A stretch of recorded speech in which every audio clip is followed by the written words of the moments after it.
Là, je comprends que les gens sont fatigués, les gens sont épuisés, que ce soit les travailleurs de première ligne, que ce soit les familles, les aînés, les jeunes, ou que ce soit les dirigeants eux-mêmes. C'est pas facile, cette pandémie. Et je comprends que ça peut être frustrant par moments.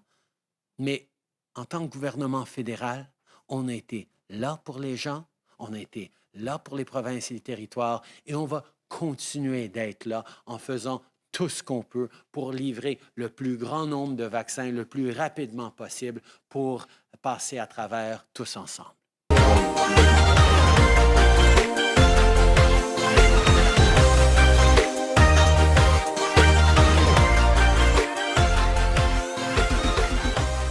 Bonjour, bonsoir. Bienvenue sur la chaîne de l'immigration et de l'entrepreneuriat. Alors, le Premier ministre du Canada s'adressait à la presse hier. Il s'adressait aux Canadiens, aux Canadiennes. Il a touché à plusieurs aspects de la vie des Canadiens. Donc, la première était la santé des Canadiens et des Canadiennes. Il a par ailleurs souligné qu'il y avait 3 provinces qui ont pris des mesures drastiques pour lutter contre l'avancée de la variante de la COVID-19. Et aussi, il a répondu à 2 questions qui lui ont été posées par une journaliste de la place, à savoir où en sommes-nous avec l'ouverture de la frontière canadienne et aussi ceux qui ont des vaccins qui ont été faits à l'étranger. Est-ce que ces vaccins sont fiables pour pouvoir leur permettre d'immigrer au Canada? C'est autant de questions qui ont été posées au Premier ministre du Canada et sans plus tarder dans la vidéo qui va suivre, je pense qu'il pourra répondre à la plupart de ces questions. Je vous prie de rester connecté jusqu'à la fin. Vous allez avoir une idée de ce que pense le Premier ministre par rapport à toutes les questions que je viens de poser. Mais n'oubliez pas, avant de vous laisser, de vous abonner sur cette chaîne, à liker et à surtout la partager. Merci. Bonjour à tous. Good morning, everyone. Pour beaucoup de gens, la longue fin de semaine a été l'occasion de faire des réunions de famille sur Zoom ou de passer du temps à l'extérieur. Mais ce n'était pas un congé pour tout le monde. Aux 4 coins du pays, des infirmières, médecins, traceurs de contacts et membres du personnel de la santé publique étaient au travail. Ils sont là pour assurer notre sécurité et on doit en faire autant pour eux. Ce qu'ils nous disent et ce que toutes les modélisations confirment, c'est que la situation est très préoccupante. Tant qu'on n'aura pas vacciné le plus grand nombre de personnes possible, il faudra continuer à se protéger les uns les autres en suivant les conseils de santé publique. Un peu partout, dépendamment de l'augmentation ou de la diminution du nombre de cas, les règles devront être modifiées. L'Ontario, la Colombie-Britannique et le Québec ont déjà fait le choix difficile mais nécessaire de prendre des mesures plus strictes pour freiner la montée en flèche des cas. C'est pas facile et on sait que les mesures vont peut-être devenir encore plus strictes, mais c'est ce qu'il faut faire. On fait ça pour sauver des vies. Vous connaissez probablement des gens qui ont reçu leur première dose, ou peut-être l'avez-vous reçue vous-même. Vous savez donc que chaque dose compte. On a déjà livré plus de 10 millions de doses de vaccins aux provinces et aux territoires. On n'a pas seulement atteint notre objectif pour mars, on l'a largement dépassé. Et à partir de maintenant, les doses vont continuer d'arriver de plus en plus vite.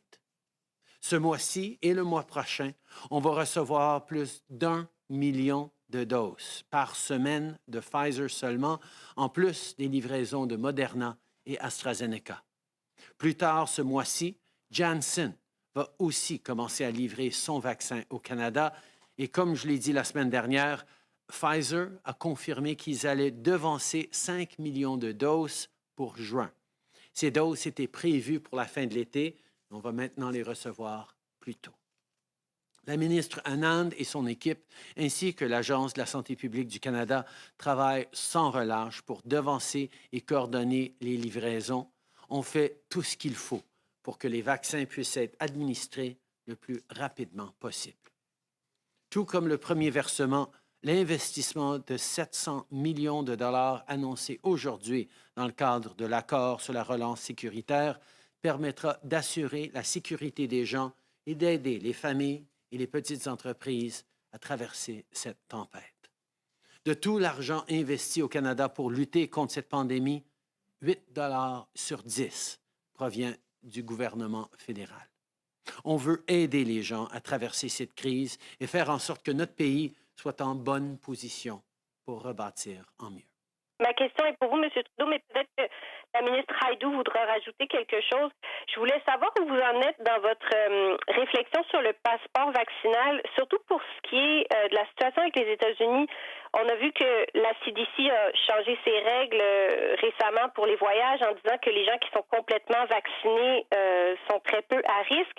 Il y a beaucoup de pression, on le sait, des deux côtés de la frontière pour ouvrir la frontière avec les États-Unis, du côté de gens qui ont une famille, des membres de leur famille qui sont séparés ou du côté des entreprises. Donc, est-ce que vous comptez assouplir les règles pour les gens qui sont complètement vaccinés, ne serait-ce qu'avec les États-Unis, puisque la question va bientôt se poser, là, comme la vaccination avance très rapidement au sud de la frontière?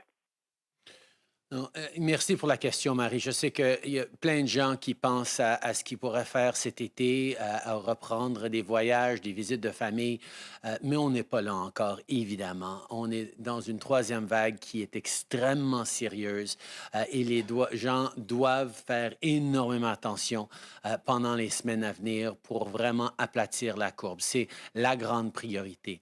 Évidemment, on espère tous pouvoir rouvrir les frontières et recommencer à voyager dans les mois à venir. On va continuer de travailler avec nos partenaires aux États-Unis et à l'international pour veiller à ce que ce soit fait comme il faut. On a déjà vu l'importance de preuves de vaccination pour voyager à l'international déjà dans une période pré-pandémie dans les dernières années. Ça va sûrement être important, mais les détails de ce qu'on va faire pour ça, on est encore en train de les fignoler, de les travailler. Mais évidemment, comme tu as souligné, c'est pas pour tout de suite. On est dans une troisième vague. On doit continuer de tenir bon pour quelques semaines encore pour vraiment aplatir la courbe et permettre aux vaccins qui vont arriver par les millions dans les semaines à venir de faire effet. Oui, merci. Je comprends que c'est pas une question qui se pose demain, mais il reste qu'il y a d'autres pays où la vaccination est franchement plus avancée que chez nous. C'est peut-être pas le moment pour les Canadiens de voyager, mais il y a des gens qui ont reçu leurs 2 doses de vaccin ailleurs qui voudraient peut-être revenir ici pour des raisons d'affaires, des gens d'affaires ou pour des raisons personnelles. Donc, est-ce que vous avancez là-dessus à savoir si on va assouplir les règles pour les gens qui voudraient venir ici s'ils sont complètement vaccinés? Et qu'est-ce que vous entendez faire pour les gens qui seraient vaccinés avec un vaccin qui n'est pas approuvé au Canada? Les gens se demandent s'ils reçoivent le vaccin chinois ou le vaccin russe, par exemple, dans certains pays, mais c'est pas reconnu au Canada. Est-ce que ça va être accepté comme preuve de vaccination pour entrer au pays? C'est une autre bonne question, Marie. La réalité, c'est qu'on va se baser sur la science à chaque étape.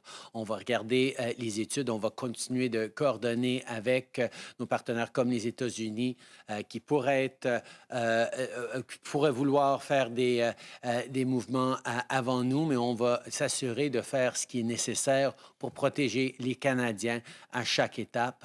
On continue de suivre la science et d'écouter les recommandations des experts en santé publique pour nous aider à établir quelles mesures sont appropriées pour les gens qui sont vaccinés, pour les gens qui seraient vaccinés avec des vaccins pas approuvés. On va vraiment attendre la science là-dessus. Là, je comprends que les gens sont fatigués, les gens sont épuisés, que ce soit les travailleurs de première ligne, que ce soit les familles, les aînés, les jeunes, ou que ce soit les dirigeants eux-mêmes. C'est pas facile, cette pandémie. Et je comprends que ça peut être frustrant par moments. Mais en tant que gouvernement fédéral, on a été là pour les gens, on a été là pour les provinces et les territoires, et on va continuer d'être là en faisant tout ce qu'on peut pour livrer le plus grand nombre de vaccins le plus rapidement possible pour passer à travers tous ensemble.